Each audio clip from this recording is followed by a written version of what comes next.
Hello there, good afternoon and welcome to Joy News today. I am Emefa Akosia Adeti. We're coming to you live from our studios here in Kokomlemle, Accra. We're also live on DSTV channel 421 and Go TV channel 125. We go straight to our first story today.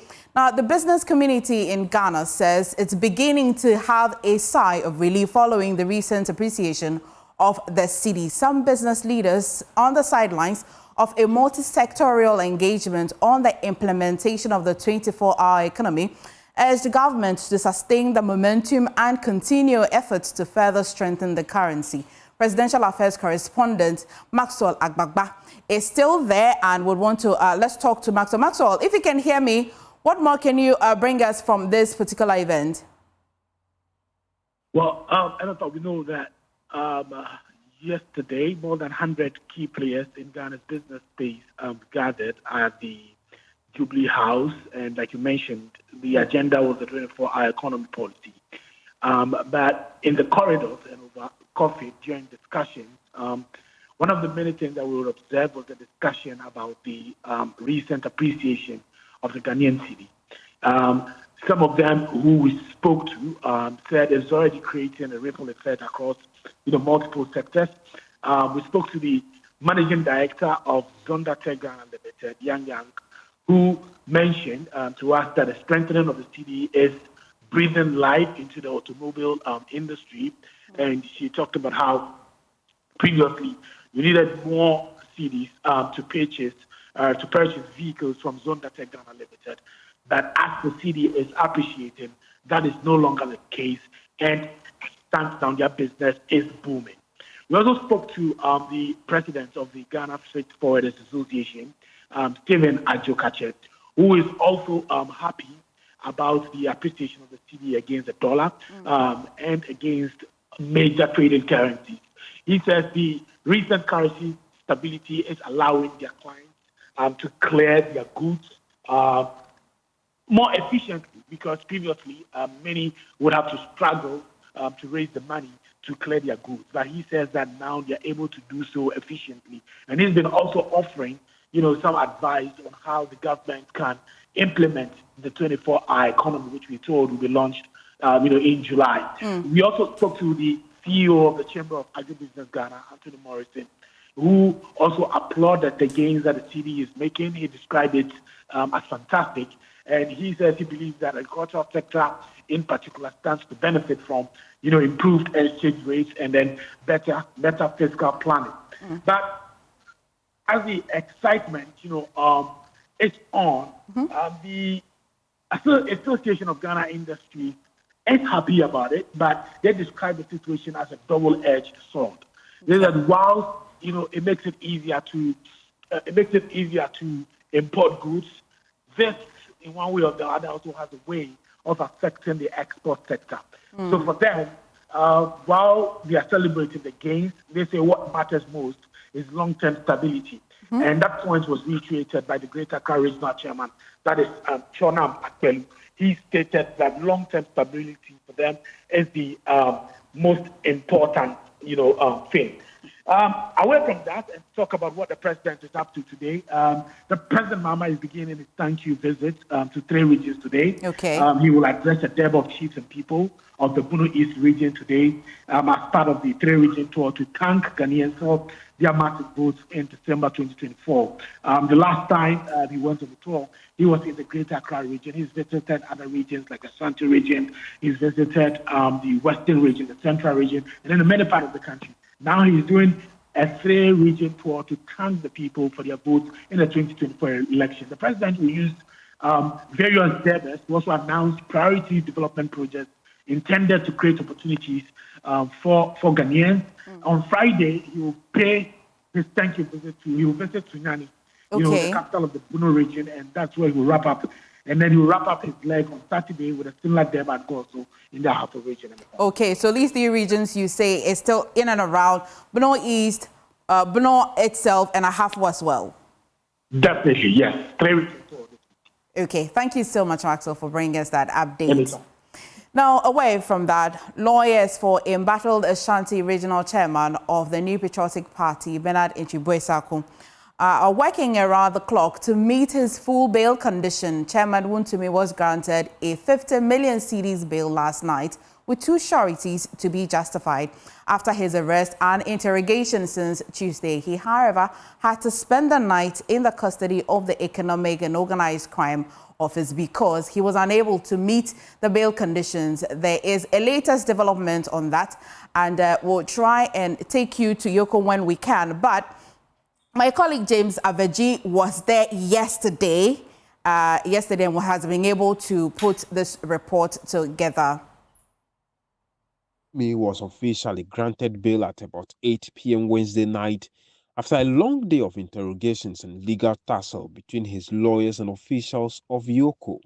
His lawyer, Andy Apiakubi, confirmed to Joy News that the bail conditions included 50 million Ghana cedis with 2 sureties to be justified, which at the time he said they were working around the clock to meet. But by 9:30 p.m., Andy Apiakubi said they were not able to meet the conditions, especially considering the fact that the sureties would have to be verified and admitted by Yoko at that time of the day. Failure to meet the conditions compelled Chairman Wontumi to spend the night in Yoko custody. A handful of the supporters are here. I would describe them to be in their dozens. The number here this evening is not what we saw yesterday.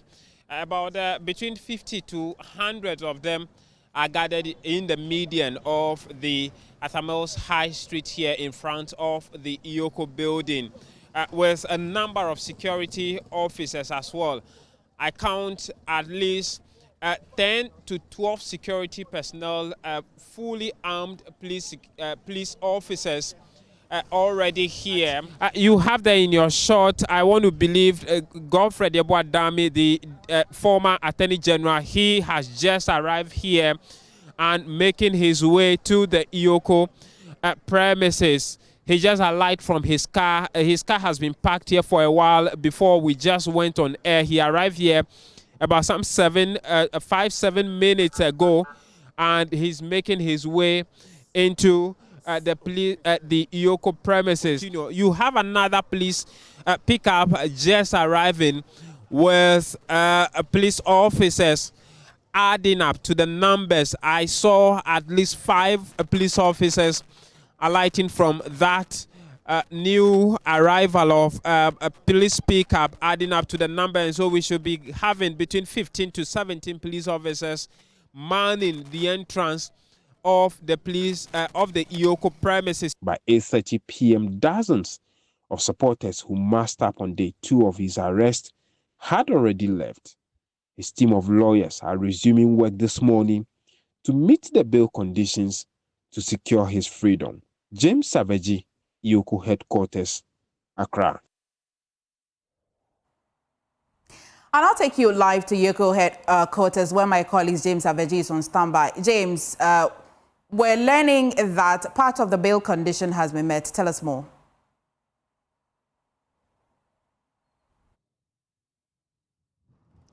Yes, MFR. So the total bail conditions is some 50 million Ghana cedis with 2 sureties, all to be verified. In fact, that is the reason why the lawyers have not been able to, secure all these 2 sureties yesterday, because the verification process would mean that the Yoko investigators would have to go around town to see the sureties, value them, and admit them before he will be granted bail. And so, as we speak, at about 11 a.m., the lawyer, Andy Apiakubi, told us that they have been able to secure 1 out of those 2 sureties, for which reason they are still working around to secure the second one so that he would be granted bail fully. What I can also confirm to you is that Chairman Wontumi is currently not in the Yoko premises behind me. The indication we get is that he has been sent back to the hospital. We know he's been in and out of hospital in the last 2 days since his arrest and interrogation, and so he is back to the hospital for some treatment. So what is left now is for those sureties to be confirmed and he will be granted bail. I can also confirm that he will not be taken to court because today would have been the 48 hours since the Ioko had arrested or detained him for interrogations. But the bail was granted yesterday within the 24 hours. And so it is now left with the lawyers to be able to meet the conditions as soon as they can for him to go home. Even if they are not able to meet that even beyond today, the duty does not lie on Yoko to put him before court within the 48-hour stipulations of the Constitution, and so he will not be taken to court. If you can see behind me, there are still some police officers still around maintaining security at the place. There's a police pickup on the shoulder of the road there. There's a second one, and then the police water cannon is also there at the background since the last 2 days. I counted about 6 or 7 police officers who are still here maintaining law and order. A few of the party supporters are just arriving here in the median of the road. I saw around the former regional organizer of the NPP, Moses Abo, around, and also a former acting communications director of the party, Ayao Adumaku-Befi, who is also around, who's been here since morning monitoring the proceedings as we have it here. I want to invite him just to take a word or two from him on what he's seen so far. Mr. Befi, thank you for your time. We are live on Joy News. You've been here since morning. What we know is that one surety has been secured. Anything different you are picking? Well, just as you rightly said that his counsel devote this information to you, I don't want to speak so much about that. Let's wait and let's pray that we get the other one to make it, to satisfy the bail condition. You are confident that they will be able to get that? Yes, more than confidence. Wontumi is my brother. He's the chairman for my home region, and he served the party, and I know the sort of person that he is. So, in fact, it's quite worrying that he's being subjected to this kind of treatment. Ghana is under democratic dispensation. When Akufo-Addo was leaving the country, he left us in peace. But it appears any time that Mama assumes political leadership, he wants to make sure that the country is in pieces. He did this between 2012 to 2016. A lot of people were incarcerated, were arrested. You feel what is happening is unlawful? Well, I'm trying to restrain myself. Maybe I'll condemn the approach. Maybe it's too early for me to say that it's unlawful. Okay. But I'll condemn it that rather it is irresponsible. It is inhuman. And it is so illogical. It doesn't make sense. Because as it stands now, officially... What exactly doesn't make sense? Is it the issue on which is being interrogated or the approach? Is one thing, and the approach is also another. The issue is said that, in fact, there's a speculation out there that he contracted a loan from, Exim Bank. So if it is true, and I repeat it, even if it is true, it amounts to, it's a civil case. This is not a criminal case. So why must he be treated that way? And then two, in as much as CID exhibited professionalism in the approach, what really prevents Yoko to have followed same? So for me, in sum, I would say that it's an approach by the government, well orchestrated, to suppress the dissent. But we are not in a jungle state. Okay. Ghana is not in a jungle state. My admonition to the NDC government, being headed by His Excellency John Dramani Mahama, and all the politicians, is that just a few months ago, Nana Akufo-Addo was in power. Today, the best title we can offer him is His Excellency Nana Addo Akufo-Addo, the former president. It tells you that there is no permanency attached to political power. So if they really sit and reason well, they will see how frail, how feeble power is. So they should allow the fear of the Lord. They should allow patriotism and compassion and human feeling. Because what they are doing, in fact, and one thing ultimately, all the leaders who resorted to this kind of brutish and uncouth way of really living with the opposition, at the end of it all, They could not even vote for their own safety. And when you come to that, we are praying it doesn't come to that level. But he's really speeding. He's really orchestrating. And they are accelerating the nation to that level. And when it comes to that, I'm afraid I don't want him to get a bad name that it was under his administration that this country was pushed into chaos. I'm afraid. Thank you. That is Yao Adumaku Befi. Yao Adumaku Befi was a former, or he is a former acting director of communications for the NPP. As you see there, a few of the party members are still gathering around in order to throw their solidarities behind Chairman Wontumi. But what we know as we speak now is that he's currently not here. He has been taken back to the hospital for treatment. So that is the situation here, MFA, as we speak. One of the sureties have been secured. They are working around the clock to secure the other for Chairman Wontumi to be released entirely.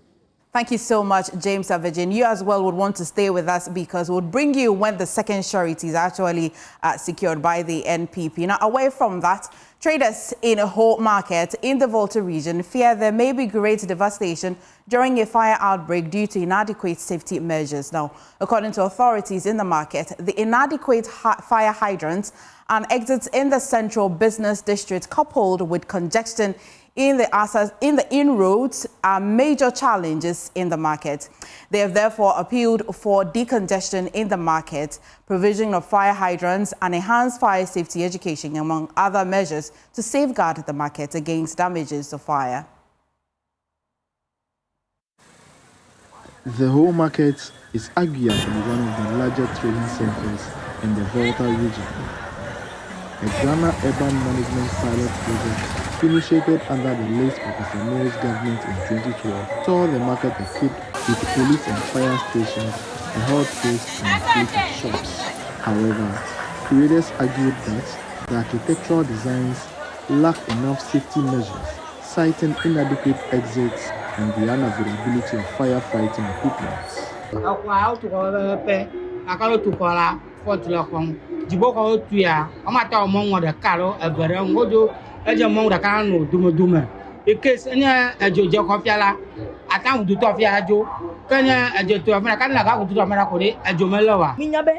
Fire service ela sieme pepe tano joline ko le nya kon salo ko len kosen no ba zo me ko bi take a shop ho le mi asi no bembe let me apply for extinguisher in case ojo no fia mi le keke mi azen in case ho join mi aten akpo be mi aten ko pere ato je gome afi yo ava gere me na. The central point of the market only has one walkway large enough to accommodate a vehicle. It has however been taken over by the traders. Similarly, almost one of the lanes of the flank road, popularly called Akasimo, has been occupied by traders. The whole market queen called on the authorities to quickly clear the road to pave the way for swift access to the market center in case of emergencies. Please make over. Road safety touch over. Melo. The fact to ask me more, the back came to a mono deje, Colonel Pura, O dear Pura, that frate was here at the Kuvala Yamako, one tolen, Tamada Kubere, MCA, Mari, Nepo Doctor Bonani. Though the market has not experienced any major fire outbreak in the last years, the traders are calling for increased fire hydrants amongst other safety measures to control fire devastations. My dear, no fire hydrants. I think a Chino, the poor Rasiam. Pipe nano siamanami, Atere, Tefagerano, pipe nano Tefagere. Hey, my room, grabber, like Yavapaja, Manian Domak Pletomola, a Junda Kamavano, I can make no Panjo Cola, Ye Giovanna, Tawa Punami, Amuduna Kajua, Echichi, Aleko Wakochijo, plus Ubano Jojo, a Jew, Queer Kamavalendeke, or Zojoa, Ajasia. It is the wish of the traders that the necessary safety measures would be put in place to safeguard the market from the ravages of fire. Fred Kwame Nsari, Joy News.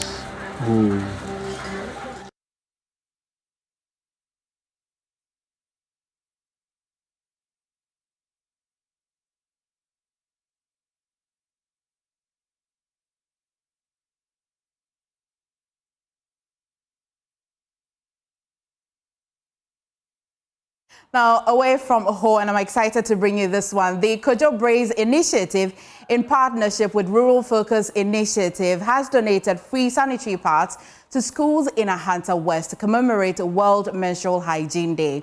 This forms part of the organization's ongoing commitments to community development and special protection. There's more in this report. You people, yesterday we gave...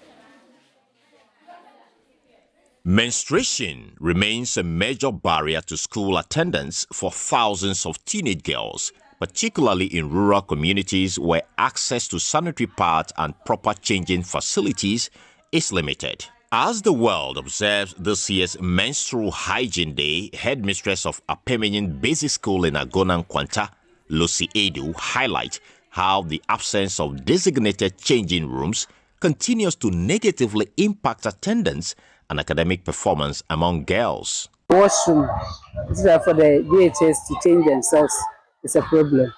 So we want you to help us so that we have a washroom where the DHS can change themselves.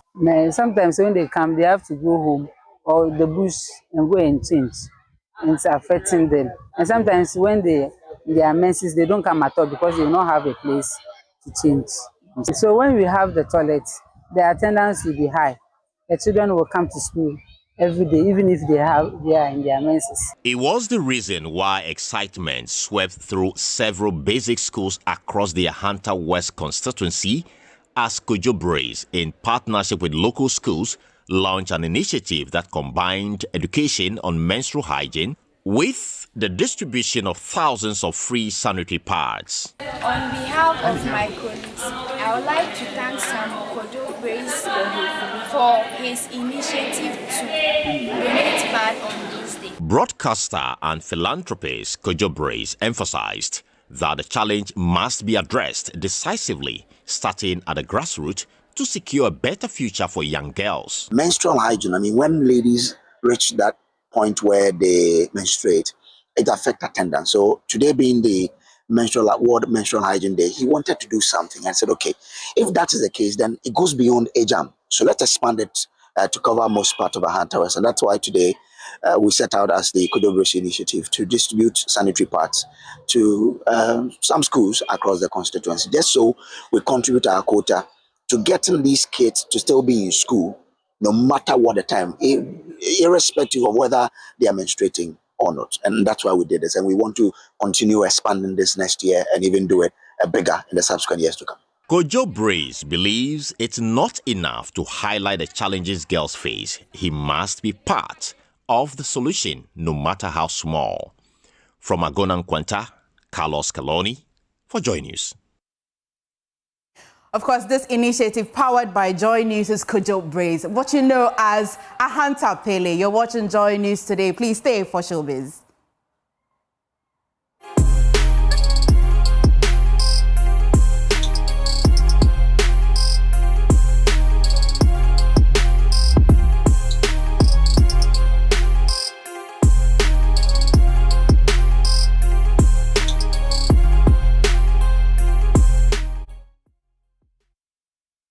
2005, if you were outside, whether at a church or station, by the radio or catching music show on TV, you know exactly how those beats felt. Well, the tunes weren't just playing, they were living in our hearts and shaping moments. Fast forward to 2025, and guess what? Some of those unforgettable tracks are turning 20. For this week's Throwback Thursday, we are putting the spotlight on some of the biggest hits from 2005.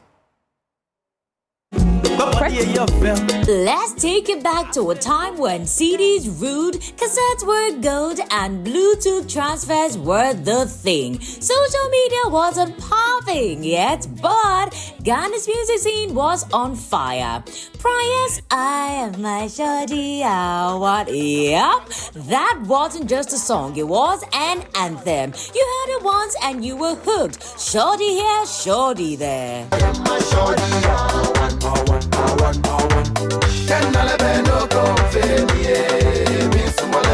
Then there was Castro's Oyamakume Butofe. Aha, the party starter. One play and boom, instant dance floor takeover.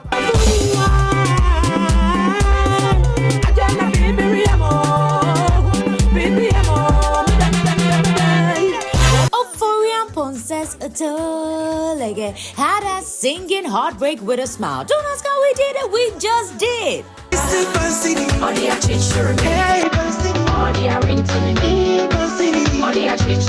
And Miss Bell, 16 years, controversial, sure, but iconic, absolutely.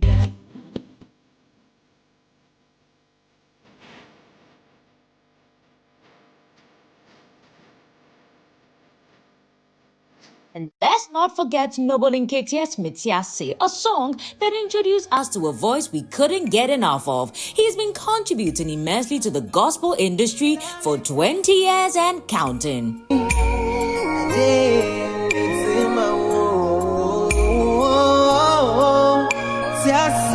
Other hits that ruled 2005, Kofi Nti's Rakia, Sydney's Obianyobia, and Professor Frimpon's Okunchola, who sadly passed away in 2020, but his music lives on.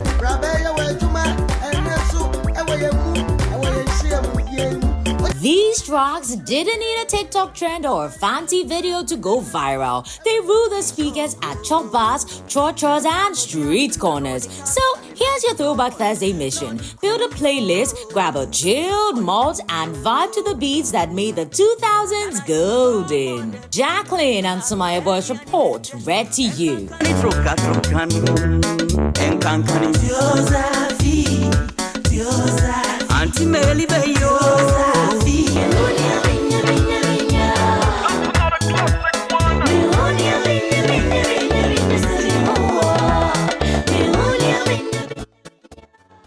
On that Throwback Thursday note, is a wrap for the showbiz segments with me, Jacqueline and Sama Yeboah. For more showbiz stories, you can log on to myjoyonline.com. Over to you, MFA Akosiadeti. Thank you so much, Jackie. And it'll be a wrap for the bulletin. Please stay for Marketplace. While you do, please log on to myjoyonline.com for more news. I'm MFA Akosiadeti. Thank you for watching.